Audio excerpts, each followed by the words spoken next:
Le présentateur l'a mentionné, on est deux neurologues. Deux neurologues qui se sont rencontrés à l'extérieur du Québec pendant notre formation à Vancouver, en Colombie-Britannique. Donc, puis on a eu la chance de se connaître, de travailler ensemble. Ça nous fait plaisir lorsque l'invitation nous a été donnée de venir présenter aussi aujourd'hui pour les gens qui ont la sclérose en plaques, les gens qui vivent avec des individus atteints de la sclérose en plaques aussi. Fait que c'est le fun de vous voir en si grand nombre aujourd'hui. Donc, le but de notre présentation aujourd'hui, ce n'est pas de donner des réponses absolues à vos questions, c'est de vous donner une idée de comment les neurologues, lorsque vous les rencontrez, puis les professionnels de la santé en général qui travaillent avec des gens atteints de la sclérose en plaques, vont réfléchir par rapport au traitement de la maladie, puis aussi de vous donner une petite idée de c'est quoi les grandes lignes conductrices par rapport au traitement de cette maladie-là.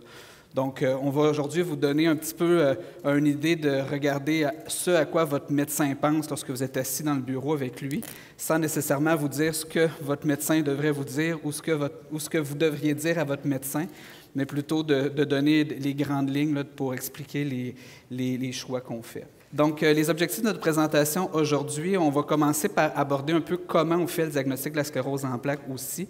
Il y a des éléments nouveaux, il y a des nouveaux critères diagnostiques qui ont été publiés récemment. Ensuite de ça, on va vous expliquer aussi c'est quoi les objectifs de traitement. Fait que quand on décide de donner un traitement, qu'est-ce qu'on va viser à obtenir comme effet avec ces traitements-là.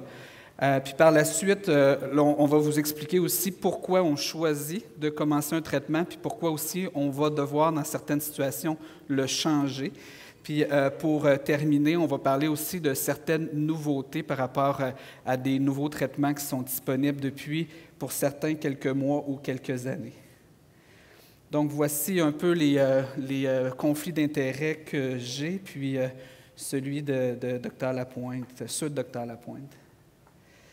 Donc, juste en guise d'introduction, il y a des choses que vous savez un peu par rapport à cette maladie-là, mais je vais juste brièvement parler de certains concepts qui sont importants. La sclérose en plaques, comme on l'a dit, on ne sait pas quand elle commence, comment elle commence, pourquoi elle commence.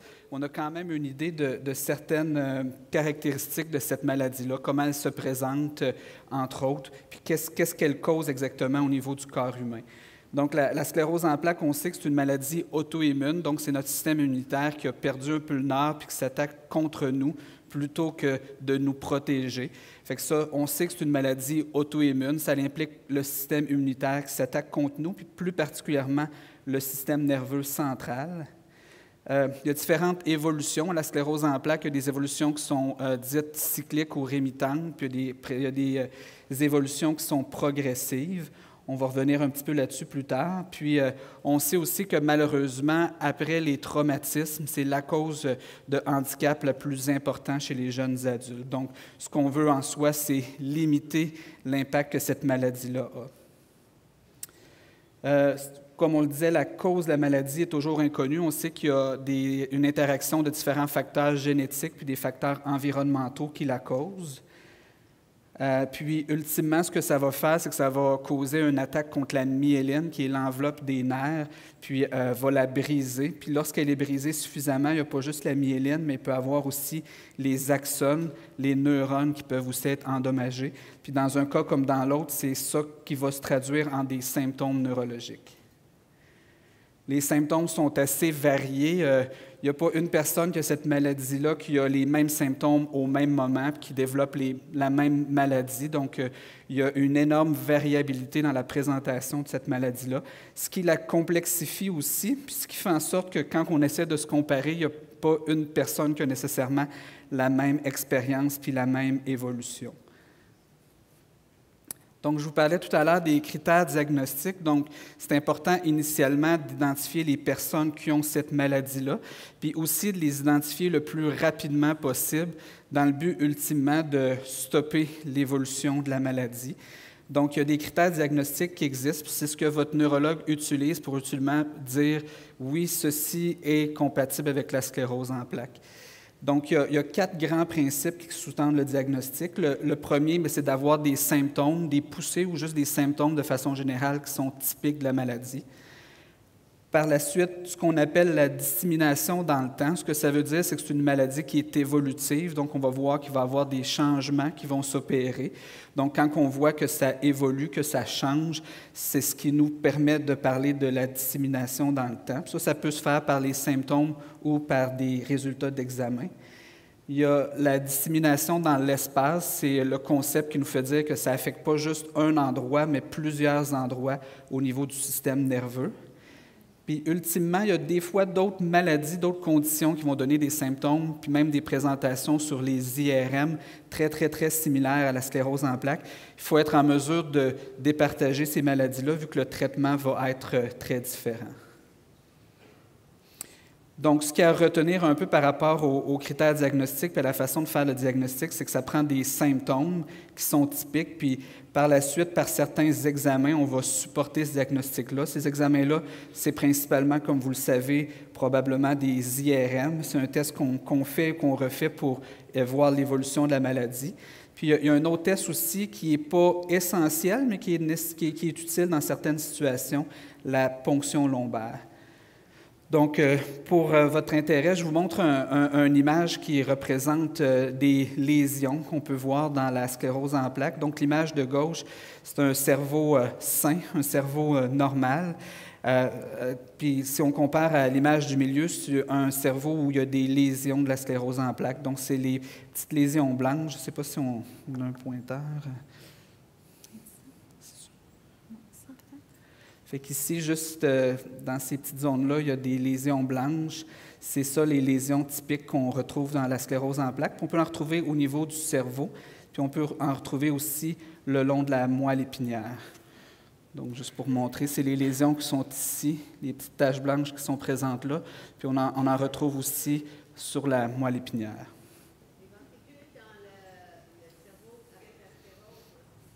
Ils sont juste un petit peu plus bas que l'image. C'est une tranche qui est prise juste au-dessus des ventricules, fait qu'il serait juste un petit peu plus bas. À peu près, je vous dirais, au même niveau qu'on voit les taches blanches qui sont là. Fait que juste, disons, 1 centimètre plus bas, on retrouverait les ventricules. Donc, je vous parlais aussi de la ponction lombaire. La ponction lombaire, dans les nouveaux critères diagnostiques, ça a pris un petit peu plus de place que ça en avait avant. Ce n'est pas un test essentiel, mais c'est un test dans certaines conditions, situations qui nous permettent de confirmer la maladie. Puis aussi, ça nous permet, dans certaines situations, là, de suivre la maladie aussi. Il y a différentes évolutions de la maladie. La plupart des gens qui sont affectés par la sclérose en plaques ont un parcours un peu par marche d'escalier, la forme cyclique ou la forme poussée-rémission. Ça touche 80-85% des gens. Plusieurs d'entre eux vont, plusieurs années plus tard, évoluer vers une phase secondaire progressive. Il y a une phase qu'on appelle primaire progressif où, dès le début de la maladie, il y a une évolution un peu plus constante soutenue des symptômes. Puis ça touche environ 10 à 15% des gens. Puis il y a une autre forme aussi où, historiquement, on parlait d'une forme avec poussée et progression. Donc, on retrouve les deux phénomènes simultanément. C'est relativement rare de ce qu'on pense, mais dans la réalité, on réalise de plus en plus qu'on ne tombe pas d'une phase poussée-rémission à secondaire progressif du jour au lendemain. Il y a un certain chevauchement entre ces différentes phases-là, puis les processus qui causent la maladie, qui causent l'inflammation, qui causent la dégénération, ont lieu de façon relativement simultanée. C'est juste que pour certains individus, il y a probablement un qui prime sur l'autre, puis pour d'autres personnes, c'est l'autre qui prend la place. Puis, ce qu'on réalise aussi, puis ça, on va aborder cette question-là au fil de notre présentation, c'est que la réponse au traitement n'est pas propre à une sorte de sclérose en plaques. On réalise qu'il y a différentes réponses au traitement, puis être capable d'identifier les gens qui vont répondre au traitement, c'est ce qu'on vise ultimement, d'individualiser le traitement, de trouver les gens pour ne pas donner un médicament qui pourrait avoir des conséquences, puis de viser à en obtenir un bénéfice. Donc, il y a eu une refonte, si on peut dire, des critères de classification de la maladie. Il y a un stade dont je n'ai pas parlé de la maladie, qui est le stade du syndrome clinique isolé. C'est peut-être un terme que certains ont entendu, où c'est la première manifestation de la maladie, de la sclérose en plaques, mais on ne peut pas encore officiellement dire « ceci est la sclérose en plaques ». Par contre, au fil du temps, on peut voir la maladie évoluer, puis lorsque des nouvelles manifestations confirmer la sclérose en plaques. Ce qu'il faut retenir, c'est que dans l'évolution de la maladie, il va y avoir des périodes pendant lesquelles les symptômes vont progresser, d'autres périodes pendant lesquelles il va y avoir des poussées. Tout ça est un petit peu entremêlé, puis c'est important de bien identifier un et l'autre pour être capable de, comme je le disais tout à l'heure, bien sélectionner les patients. Donc, il y a des façons aussi directes et indirectes de mesurer le niveau d'inflammation, d'activité de la maladie, puis de la progression aussi. Je vais laisser Emmanuel enchaîner pour vous parler un petit peu de justement c'est quoi les formes de traitement, comment on approche ça, c'est quoi les grandes lignes de traitement de la sclérose en plaques. Merci. Donc, c'est ça, en fait, le traitement de la sclérose en plaques, là, vous l'avez bien compris, probablement comprend de multiples facettes. Alors, c'est certain que la vitamine D, probablement que vous en prenez tous. Fait que on sait que c'est important. Ce n'est pas nécessairement suffisant seul, mais ça peut aider à réduire l'activité de la maladie. C'est très important d'avoir des bonnes habitudes de vie. Alors, en fait, tout ce qu'on devrait faire d'habitude, là, ne pas fumer, faire de l'activité physique, manger une alimentation saine et avoir un poids santé. Puis, en fait, on sait que les gens qui fument ou les gens qui sont obèses ou, par exemple, qui font de l'hypertension ou du diabète, qui sont des conditions qui sont liées à la mauvaise alimentation, à l'absence d'activité physique, etc., mais vont un petit peu moins bien au long terme. Alors ça, c'est très important d'intégrer ça lorsqu'on a la sclérose en plaques dans la mesure du possible. Il y a les traitements des symptômes de la maladie. Vous savez qu'il y a plusieurs symptômes incommodants qui font partie de la maladie, notamment la fatigue, vous en avez parlé tout à l'heure, la spasticité, la raideur dans les jambes, les problèmes d'urine, etc. Alors, pour chacun des symptômes, là, il y a des options de traitement. Puis ça, il ne faut pas négliger ça. C'est certain, par contre, que l'éléphant dans la pièce, c'est probablement le traitement immunomodulateur ou le traitement modificateur de la maladie. Fait qu'on va se concentrer un petit peu plus là-dessus cet après-midi. Alors, pour ce qui est du traitement, qu'est-ce qui détermine le choix d'un traitement, soit initialement ou encore lorsqu'on décide de changer de traitement? Mais il y a plusieurs facteurs. C'est certain que les caractéristiques de la maladie vont nous influencer beaucoup. Alors, combien de poussées on a fait, combien de nouvelles lésions sont apparues à la résonance magnétique ou combien il y avait de lésions actives au moment du diagnostic, par exemple? Donc, dans la dernière année ou dans les dernières années, combien on a fait de poussées, si les poussées étaient sévères. C'est sûr, ça va nous influencer beaucoup. Mais également, il y a d'autres facteurs comme, par exemple, la modalité, la fréquence d'administration des médicaments. Fait que vous savez, maintenant, il y a des médicaments qui sont par injection, sous-cutanés, ou d'autres intraveineux dans un centre de perfusion, d'autres par la bouche, 1 fois par jour, 2 fois par jour. Alors, dépendamment de notre mode de vie, où est-ce qu'on habite, nos préférences, bien ça peut influencer le choix du traitement. Parfois, il y a d'autres conditions médicales aussi qui vont nous influencer. Donc, il y a certaines conditions qui peuvent limiter la prise de certains médicaments. Par exemple, si on a déjà un problème cardiaque connu ou si on a déjà fait une tuberculose, des choses comme ça. Et à l'inverse, il y a d'autres conditions qui on pourrait faire une pierre deux coups. Là. Il y a certains traitements qui peuvent améliorer d'autres conditions médicales, comme le psoriasis, l'arthrite rhumatoïde ou la maladie de Crohn. Donc, si on a deux conditions en même temps, mais à ce moment-là, on peut être porté davantage vers un traitement qu'un autre. Pour les femmes, c'est sûr que le désir d'avoir une grossesse, soit dans les médias ou plus tard, là, va nous influencer aussi.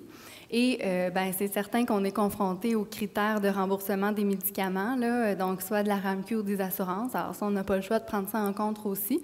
Et ultimement, mais je pense que c'est très important que vous soyez impliqués dans la décision du choix de traitement, là, parce qu'en bout de ligne, c'est vous qui allez le prendre, le médicament. Alors, c'est sûr qu'il y a des facteurs personnels qui peuvent entrer en ligne de compte puis qui sont très importants aussi.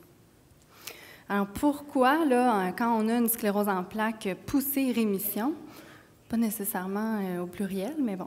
Alors, quand on a la forme poussée-rémission de la maladie, quels sont nos objectifs de traitement? Pourquoi on prendrait un traitement? Bien, on veut prévenir que la maladie progresse, que la maladie soit active. Alors, on veut prévenir les poussées. On veut prévenir aussi les nouvelles lésions à la résonance magnétique. Puis, c'est sûr que s'il y a une lésion qui apparaît, puis en même temps, vous avez des symptômes, vous vous rendez compte que cette lésion-là est apparue, vous avez une poussée qui est associée, puis vous trouver ça dérangeant, mais on sait aussi que c'est important de prévenir les lésions qui apparaissent, même si au moment où elles apparaissent, elles ne causent pas de symptômes. Ça, c'est peut-être un concept qui est un peu plus difficile à comprendre, mais disons, pour vulgariser un peu, bien, vous pourriez voir votre cerveau comme ayant une certaine réserve, là, disons, et puis s'il apparaît toujours des nouvelles lésions, bien, à un moment donné, votre cerveau, il y a de plus en plus de dommages qui s'accumulent, puis il est de moins en moins capable de compenser pour les problèmes là, qui arrivent.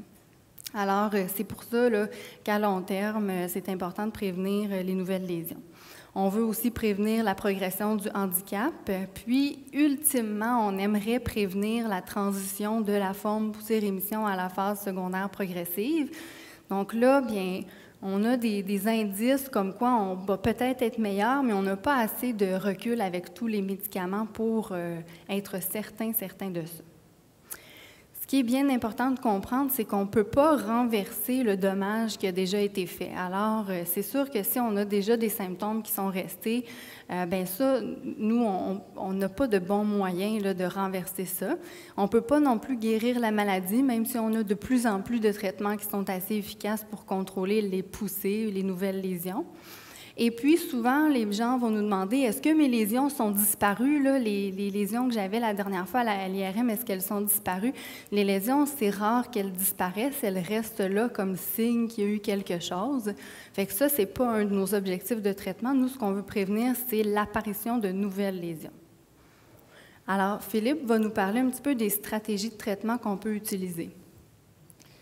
Donc, il y a un des concepts qui est quand même assez important pour continuer, qui est l'importance de traiter rapidement au début de la maladie, puis dès les premières manifestations.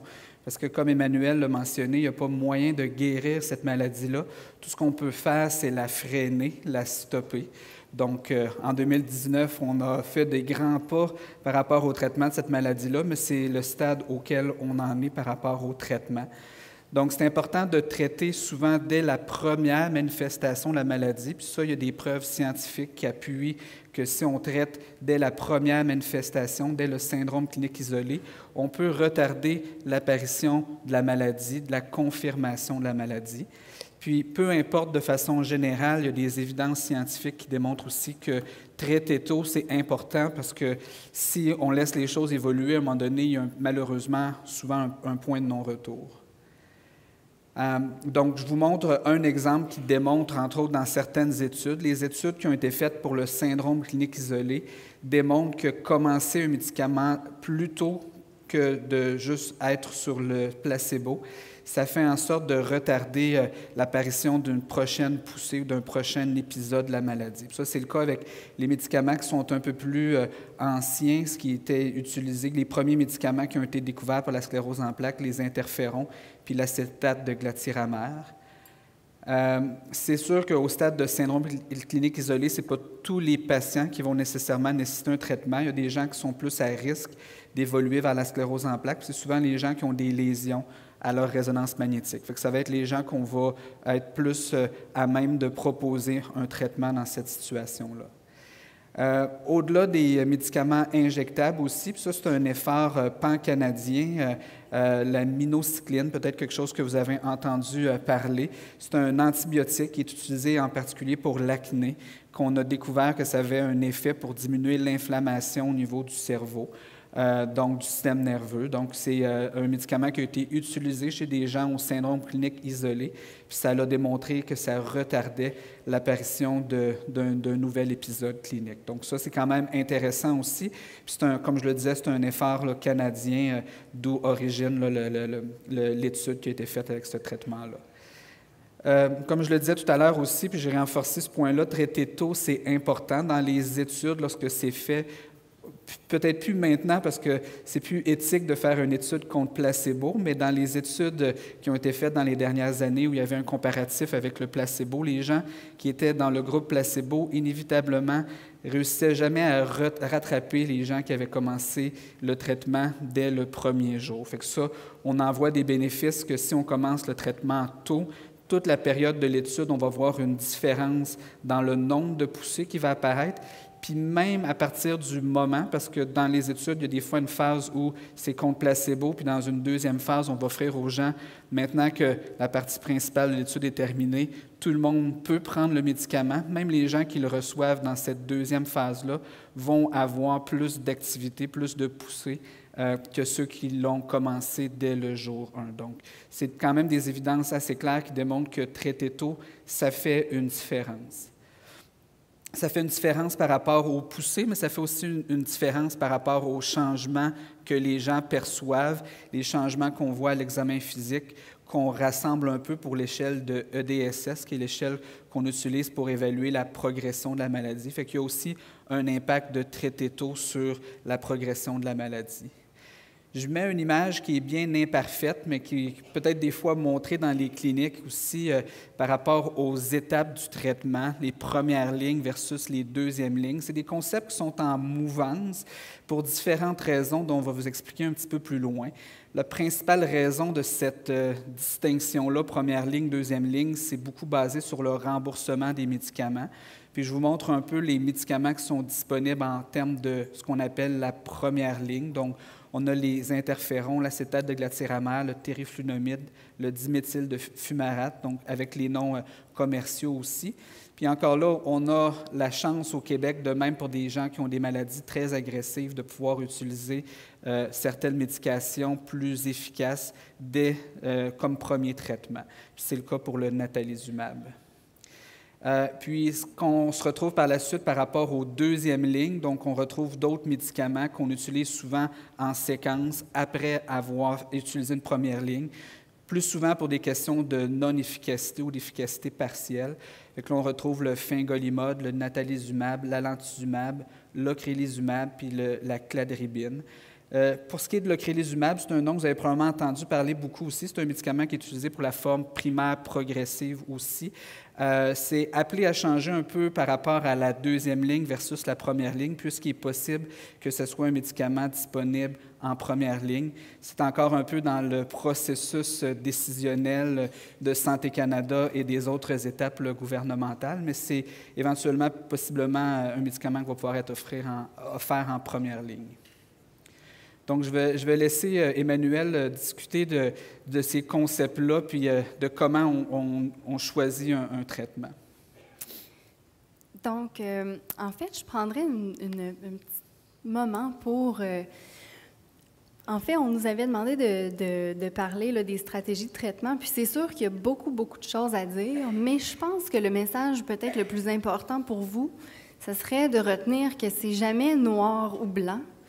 C'est pas la colonne de droite ou de gauche, c'est différents facteurs qui entrent en ligne de compte. Puis, nous, on essaie toujours de voir qu'est-ce qui s'applique à notre patient, qu'est-ce qui s'applique moins. Puis, il y a tellement de choses qui influencent le choix du traitement que je vais vous présenter des principes généraux, disons, des grandes lignes là, de catégories de comment on peut choisir le traitement, mais je ne voudrais surtout pas que vous pensiez que c'est juste ça ou que faut absolument que vous vous voyiez dans une catégorie. C'est beaucoup plus complexe que ça, comme vous le savez. Alors, traditionnellement, il y avait deux catégories là, de manières de procéder, si je peux dire, pour choisir le traitement. Alors, soit on disait on va faire de l'escalade ou de l'induction. Alors, qu'est-ce que ça veut dire, ça? De l'escalade, en fait, ce serait de commencer avec une médication de première ligne et d'utiliser un traitement plus agressif lorsqu'il y aurait un échec de traitement. Alors, le défi avec ce principe-là, bien, ça pourrait être de définir l'échec de traitement. Alors, tu sais combien il faut faire de poussées avant qu'on décide qu'on a échoué, par exemple. Pour ce qui est de l'induction, ça serait d'utiliser un traitement de haute efficacité dès le début, puis d'espérer d'avoir un contrôle prolongé de la maladie en faisant ça. C'est certain que, traditionnellement, les médicaments qu'on pouvait ou qui étaient parfois utilisés en induction pouvaient avoir un peu plus d'effets secondaires que les médicaments de première ligne. Alors, il y avait ça pouvait être une limitation.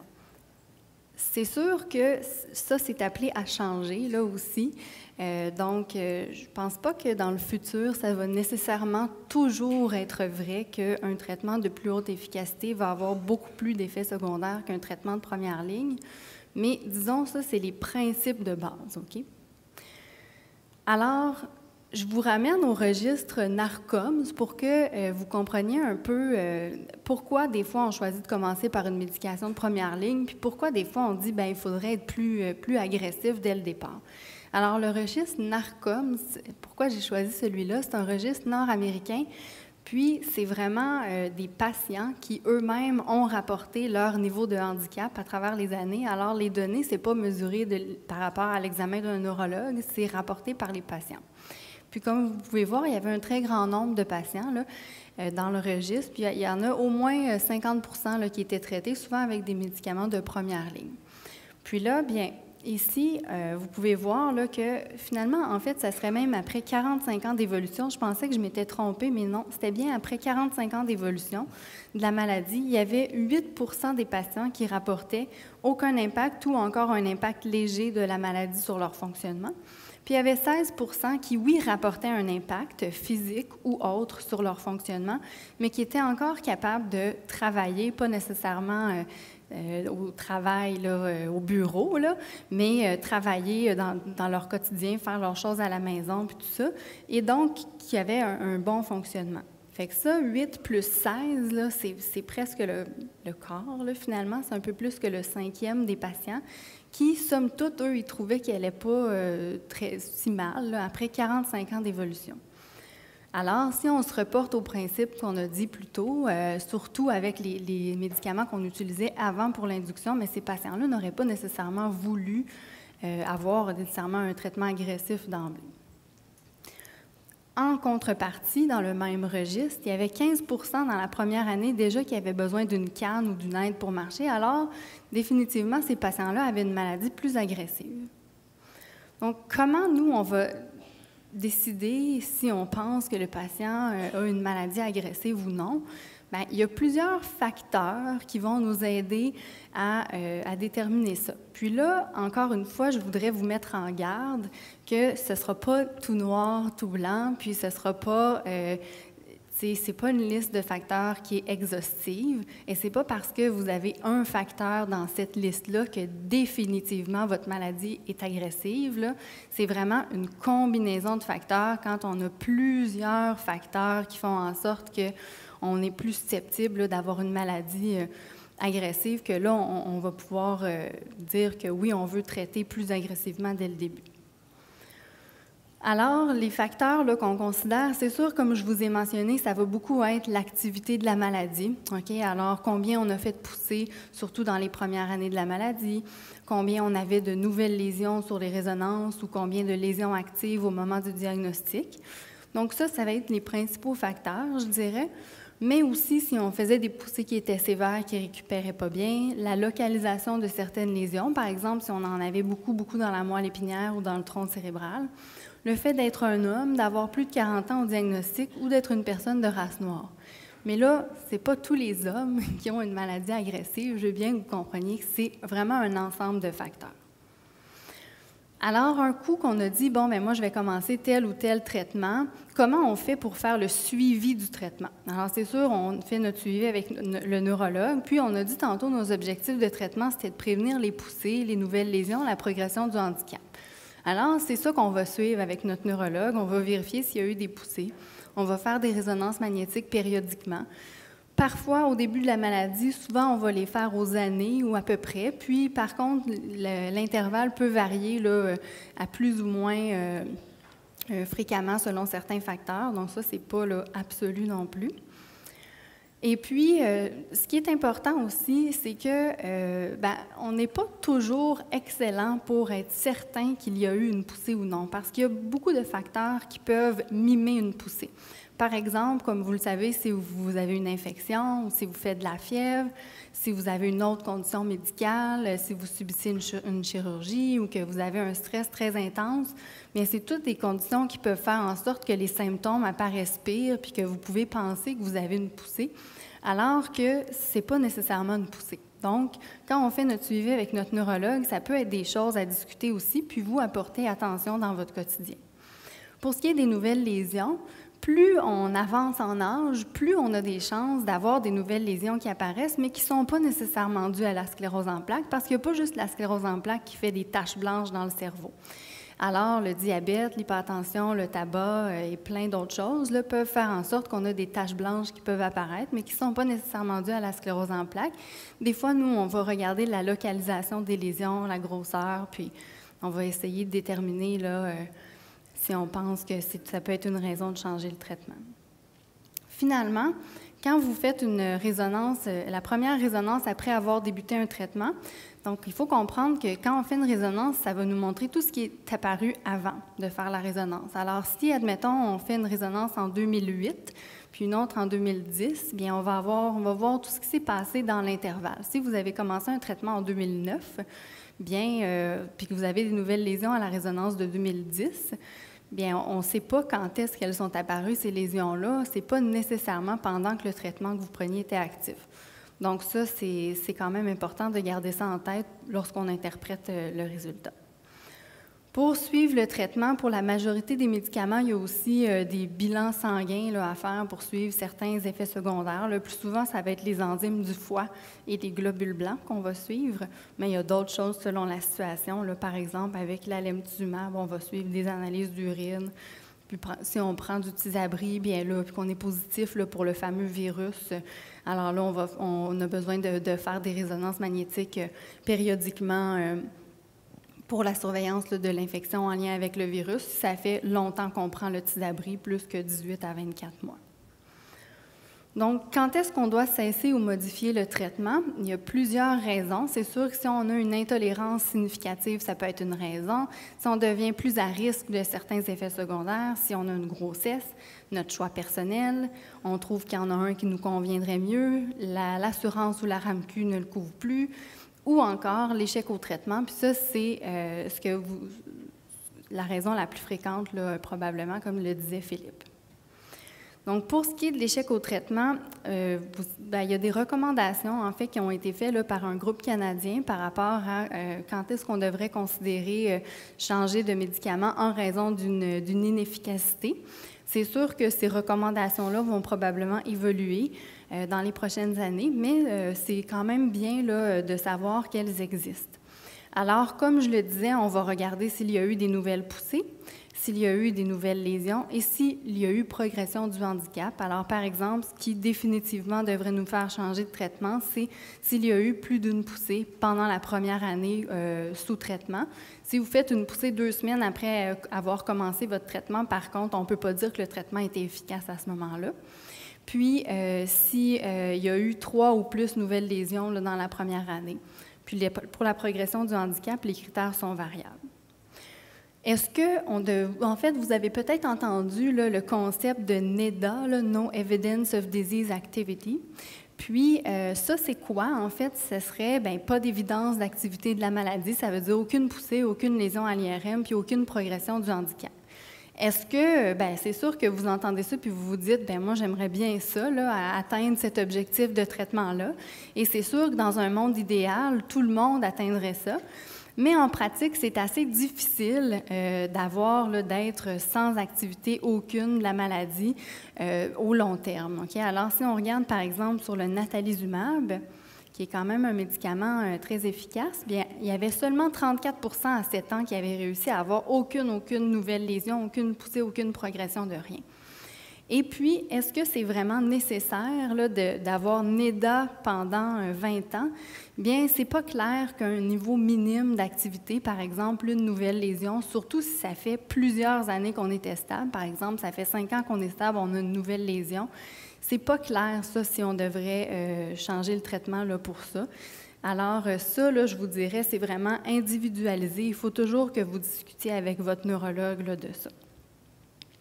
Donc maintenant, Philippe va nous parler un peu des traitements émergents en sclérose en plaques. Donc, on va commencer par un sujet chaud et un sujet intéressant, les cellules souches. Donc, on s'entend tous pour dire que c'est un traitement hautement prometteur. Par contre, il y a des bémols. C'est un traitement qui fonctionne bien, mais qui est associé avec des risques qui peuvent être des infections sévères ou même des risques de décès. Puis, il y a aussi un aspect que c'est compliqué comme traitement. Puis compliqué, pourquoi? Parce que ça prend plusieurs étapes qui sont assez complexes, autant les unes que les autres, qui font en sorte que ce n'est pas un traitement qui est disponible pour tous, puis ce n'est pas un traitement qui est disponible non plus partout.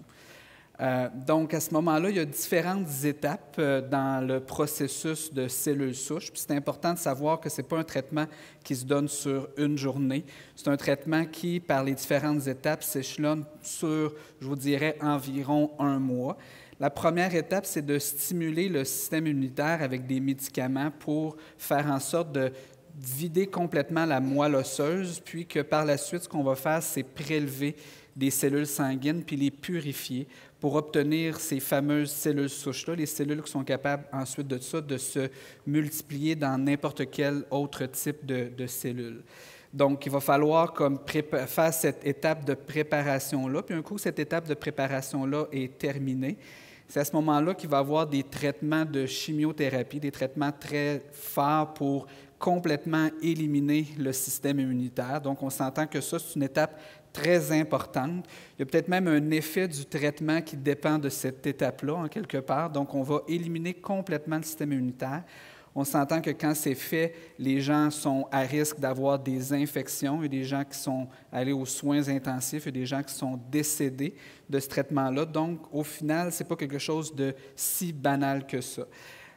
C'est sûr que c'est appelé à se purifier ou à se simplifier quand on comprend mieux quels médicaments ont peut-être moins de risques, puis quels médicaments ont une meilleure efficacité.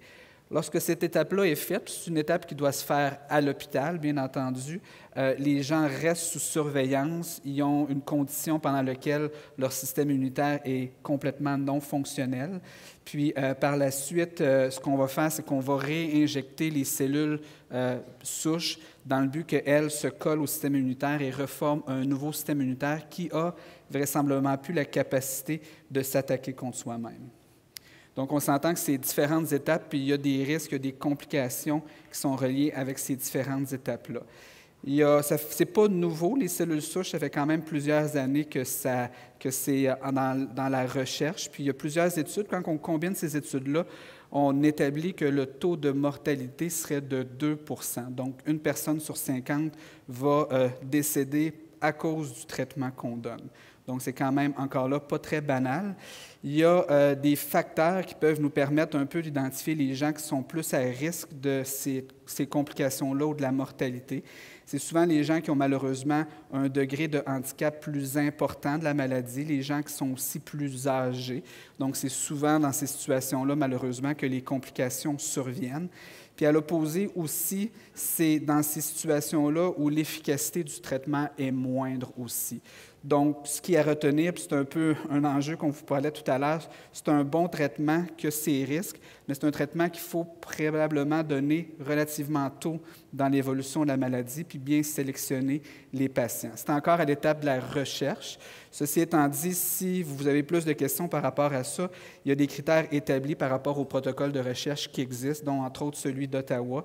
Puis vous pouvez voir avec votre neurologue si vous correspondez oui ou non à ces critères-là. Donc, on a vu apparaître dans les dernières années des traitements pour la sclérose en plaques progressive, à la fois la sclérose en plaques primaire et la sclérose en plaques secondaire progressif. Auparavant, il y avait eu quand même plusieurs études qui ont été négatives, qui n'ont pas démontré de bénéfices, avec différents traitements qui fonctionnent pourtant pour la forme poussée-rémission.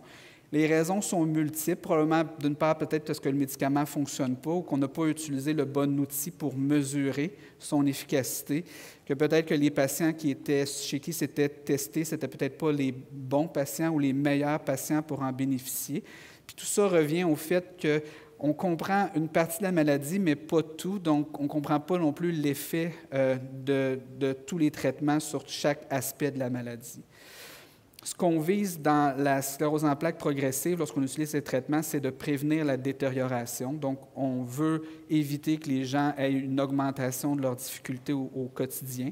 Sauf que c'est quelque chose qui est quand même relativement difficile à mesurer. Dans un monde idéal, c'est souvent ce qu'on dit, c'est qu'on aimerait cloner nos patients puis avoir deux versions de vous, une version à qui on donne le médicament, une version à qui on ne le donne pas, puis suivre l'évolution quelques années plus tard puis voir la différence. C'est un peu de la science-fiction, ce n'est pas quelque chose qu'on est capable de faire, malheureusement.